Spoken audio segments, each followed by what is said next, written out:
Hello everyone, once again welcome back to my channel. गुड़हल के plant को cutting के थ्रू ग्रो करना बहुत ही इजी होता है और उसी कटिंग को जब हम रिपोर्ट करते हैं और कुछ दिनों के बाद वो प्लांट ख़राब हो जाता है तो हमें बहुत ज़्यादा दुख होता है।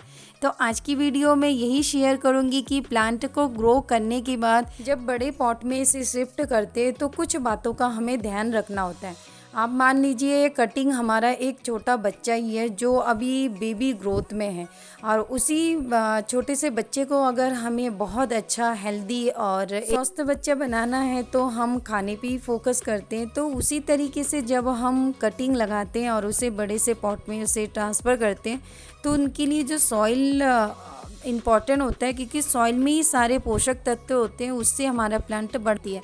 तो हमारी सॉइल में कोई कमी ना हो। सॉइल में अगर 1% की भी कोई किसी चीज़ की कमी होती है तो हमारे प्लांट में वो दिखता है और हमें पता नहीं चलता है कि हमारे प्लांट में क्या प्रॉब्लम हो गई है। तो कटिंग को ग्रो तो कर लेते हैं, जब उसे रिपोर्ट करते हैं तो सबसे मेन जो रोल होता है वो होता है हमारा सॉइल जैसे हम तैयार करते हैं उसका रिज़ल्ट भी कटिंग का हमें ज़्यादा मिलता है कि हमारी कटिंग किस स्पीड से बढ़ रहा है, उसमें फ्लावर हो रहे हैं या पत्तियां नहीं आ रही है, सारी चीज़ें हमें पता चल जाता है। तो गुड़हल के लिए जो सॉइल तैयार करनी होती है थोड़ी सी रिच सॉइल करनी होती है, क्योंकि गुड़हल एक परमानेंट फ्लावर प्लांट है और 365 दिन ये पूरी तरीके से फ्लावरिंग करता है। तो इसके लिए जो हमें सॉइल लेनी है, देखिए नॉर्मल गार्डन सॉइल 30% लिया है, 30% मैंने रिवर सैंड लिया है और 20% ये कोकोपीट लिया है और 20% आप कोई भी फर्टिलाइज़र ले सकते हैं। ये मैंने वर्मी कंपोस्ट लिया है, क्योंकि कटिंग के टाइम हम फर्टिलाइज़र का यूज़ नहीं करते, लेकिन जब हम उसे बड़े से पॉट में उसे ट्रांसफ़र करते हैं तो फर्टिलाइज़र की हमें ज़रूरत होती है और इस टाइम हमें फर्टिलाइज़र देना बहुत ज़रूरी होती है। इनमें से कोई भी चीज़ अगर आपके पास ना हो तो कोई बात नहीं फ्रेंड्स, लेकिन आप नॉर्मल गार्डन सॉइल, सैंड और फर्टिलाइज़र का यूज़ ज़रूर कीजिए। गुड़हल जो प्लांट होता है फ्रेंड्स, ये हैवी फीडर प्लांट होता है। इनको फर्टिलाइज़र की हर 20 डेज़ में ज़रूरत पड़ती है और 15 डेज़ में भी आप दे सकते हैं, लेकिन इसकी स्टार्टिंग का जो बेस होना चाहिए वो मजबूत होना चाहिए।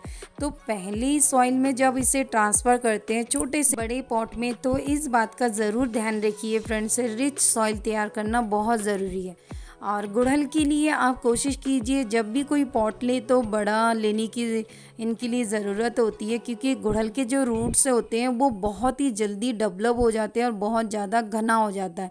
और हर साल हमें क्या करना होता है, इन्हें रिपोर्ट करना होता है, इनकी रूट प्रूनिंग भी करनी बहुत ज़रूरी होती है। तो मैं ये 8 इंच के प्लास्टिक का पॉट ले रही हूँ। आप स्टार्टिंग में जो लीजिए फ्रेंड्स 8 से 10 इंच की पॉट अगर लेंगे तो कम से कम 1-1.5 साल तक आराम से चल जाता है। उसके बाद फिर इसे रिपोर्ट करना ज़रूरी होता है। और कोई भी आप पॉट लीजिए उसके नीचे ड्रेनेज होल बहुत अच्छी तरीके से हो। जैसे मैंने प्लास्टिक का पॉट लिया तो इसमें ढेरों सारे मैंने ड्रेनर होल कर रखा है, क्योंकि प्लास्टिक के पॉट में से पानी बहुत जल्दी कम सूखता है और अगर आप सीमेंट का पॉट लेंगे तो उसमें एक होने से बहुत ज़्यादा है। अब मैंने ड्रेनेज होल को कवर कर लिया है कुछ पत्थरों से और ठीकरी से और थोड़ा सा सॉइल में इसमें डाल रही हूँ, अंदाज़ा ले रही हूँ। मैं हर रिपोर्टिंग में ये बात ज़रूर बोलती हूँ कि डायरेक्ट आप सॉइल से पॉट को मत भरिए। पहले एक अंदाज़ा लीजिए कि आपकी जो कटिंग है वो कितने इंच तक अंदर जा रही है, उसके बाद आप सॉइल से उसे कवर कर सकते हैं। कुछ इस तरीके से अंदाज़ा लीजिए। ऊपर की कम से कम 2 इंच जगह छूटी होनी चाहिए, जिससे जब हम गुड़ाई करें या कोई भी फर्टिलाइज़र दे तो आराम से कर पाए। और ये मैं डिस्पोजल का एक अंदाज़ा बोल रही हूँ, आप किस में कटिंग लगा रहे हैं उस अकॉर्डिंग आप ऐसे अंदाज़ा ले सकते हैं। जब भी कटिंग को हमें निकालना होता है फ्रेंड्स आराम से निकालिए। और ये देखिए रूट मेरी प्लांट की काफ़ी अच्छी हेल्दी मेरी ये प्लांट ग्रो हो गया है। देख सकते हैं रूट, आप देखिए कितने अच्छी तरीके से ये प्लांट ग्रो हो गया है। और इसके ऊपर मैंने वीडियो भी आपके साथ शेयर किया था कि इसे कैसे मैंने कटिंग के थ्रू ग्रो किया है। तो अगर आपने वीडियो नहीं देखा है, अभी 2 दिन पहले मैंने शेयर किया था, तो मैं डिस्क्रिप्शन बॉक्स में और आई बटन में ऊपर आपको मिल जाएगा। तो मैंने सॉइल का अंदाज़ा ले लिया फ्रेंड और इसे एकदम सेंटर में अब मैं रख देती हूँ, क्योंकि नीचे इसके सॉइल है तो थोड़ा सा सपोर्ट मिल जा रहा है। और एकदम सेंटर में ही रखी है सेंटर में रखने से बेनिफिट होता है कि चारों तरफ से इक्वल स्पेस मिल जाता है और फिर प्लांट की ग्रोथ भी बहुत अच्छी होती है। तो हर चीज़ की हमें छोटी छोटी सी बातों का ध्यान ज़रूर रखना चाहिए जब भी हम रिपोर्ट करते हैं किसी भी प्लांट की। तो इसी तरीके से फ्रेंड आप रिपोर्ट कर सकते हैं जब आप नर्सरी से इस प्लांट को परचेज़ करके लाते हैं। तो सेम इसी तरीके से आप सॉइल तैयार कीजिए और जो छोटी छोटी सी बात बोल रही हूँ इनको ज़रूर आप ध्यान रखिए।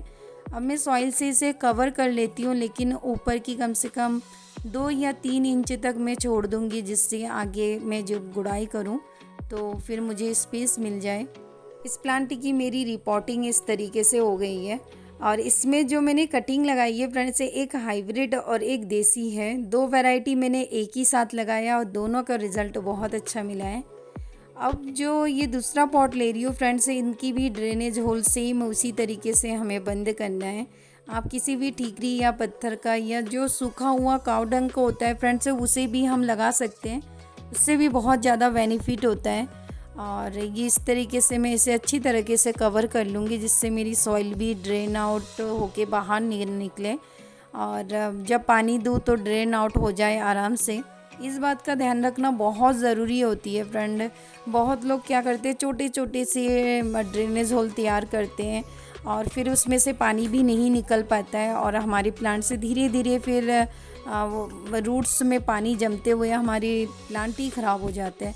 तो ये छोटी छोटी सी बातें बहुत इम्पॉर्टेंट होती है जब भी हम रिपोर्ट करते हैं। गुड़हल की कटिंग को हम पानी में भी बहुत अच्छी तरीके से ग्रो कर सकते हैं, उसके ऊपर भी मैंने एक वीडियो शेयर किया है और उसके बाद भी मैंने बहुत सारी कटिंग ग्रो किया और उनका 100% रिज़ल्ट मिला है मुझे। तो अगर आपने वीडियो नहीं देखा है तो उसका लिंक आपको डिस्क्रिप्शन बॉक्स में मिल जाएगा, तो आप चेक कर सकते हैं कि कैसे हम कटिंग को लगा सकते हैं। तो ये जो कटिंग है फ्रेंड्स, ये सारे मैंने पानी में ग्रो किया था और वो सॉइल में कटिंग मेरी ग्रो थी, उसकी भी सेम रिपोर्टिंग होती है। और इसमें क्या होता है फ्रेंड्स, बस जब हम रिपोर्ट करते हैं तो उससे 2 दिन पहले हम जिस पानी में इस प्लांट को रखते हैं उसमें थोड़ा सा मिट्टी मिक्स करके इसे मिट्टी में रहने के लिए थोड़ी सी हैबिट बनाए रखते हैं। तो मिट्टी में रहने की इनको थोड़ी सी हैबिट हो जाती है, फिर हम इसे सॉइल में डायरेक्ट लगा सकते। और इसमें मैंने 3 ब्रांच ली है, तीनों के बहुत अच्छी तरीके से रूट डेवलप हो गए, लेकिन इसे मुझे पकड़ के रखना पड़ रहा है क्योंकि इनमें सपोर्ट नहीं था। और इसे क्या करना है फ्रेंड्स, जो पानी वाले रूट्स ग्रो होते हैं उनको हमें दबाना नहीं होता है, उसे उनके जितने रूट्स हैं बस सॉइल के ऊपर उसे टच करके हमें आराम से उसे पकड़ के रखना होता है। अगर आप दबा देंगे तो उनके रूट्स क्रैक हो जाते हैं और टूट भी जा सकते हैं, इसीलिए आप पकड़ के नीचे की सॉइल को अच्छी तरह कवर करके फिर आप स्टेम को छोड़ सकते हैं, जैसे मैंने किया है। और अब इसे सॉइल से मैं कवर कर रही हूँ फ्रेंड्स। मिट्टी भी तैयार हो गई और हमने रिपोर्ट भी कर दिया। उसके बाद जो कुछ इम्पोर्टेंट टिप्स है उसे फॉलो ज़रूर कीजिएगा। जब हम कोई भी प्लांट रिपोर्ट करते हैं तो हमें उसे डायरेक्ट सनलाइट में नहीं रखना चाहिए कभी भी। कम से कम 1 वीक तक इसे रोशनी वाली जगह पे आप रखिए जहाँ इसे फुल रोशनी मिल रही है, लेकिन धूप बिल्कुल भी नहीं। उसके बाद आप धीरे धीरे आधा घंटे की 10 मिनट की सनलाइट देते देते उसे फिर फुल सनलाइट में आप रख सकते हैं, क्योंकि गुड़हल को फुल सनलाइट बहुत ज़्यादा पसंद होता है। इसे फुल सनलाइट जितनी मिलती है ये उतनी ही अधिक मात्रा में फ्लावरिंग करती है, तो इस बात का ज़रूर ध्यान रखिए। और पानी का फ्रेंड्स, जब भी हम किसी कटिंग को लगाते हैं तो आप सॉइल के अकॉर्डिंग आप जानिए कि इसमें पानी की ज़रूरत है। सॉइल जब आप ऊपर से आपको ड्राई दिखे तो आप वाटरिंग कीजिए, और अगर बहुत ज़्यादा आपके वहाँ बारिश हो रही है तो आप 2 दिन बाद 1 दिन बाद छोड़ के दे सकते हैं, और अगर बारिश नहीं हो रही है तो 1 दिन के बाद आप इसमें आराम से वाटर कर सकते हैं। तो वीडियो कैसे लगा फ्रेंड्स, कमेंट्स करके ज़रूर बताइए। मेरे चैनल पे पहली बार है तो चैनल को सब्सक्राइब ज़रूर कीजिए, और अगर आपको कोई भी क्वेश्चन पुटअप करना है तो आप कमेंट बॉक्स में पूछ सकते हैं।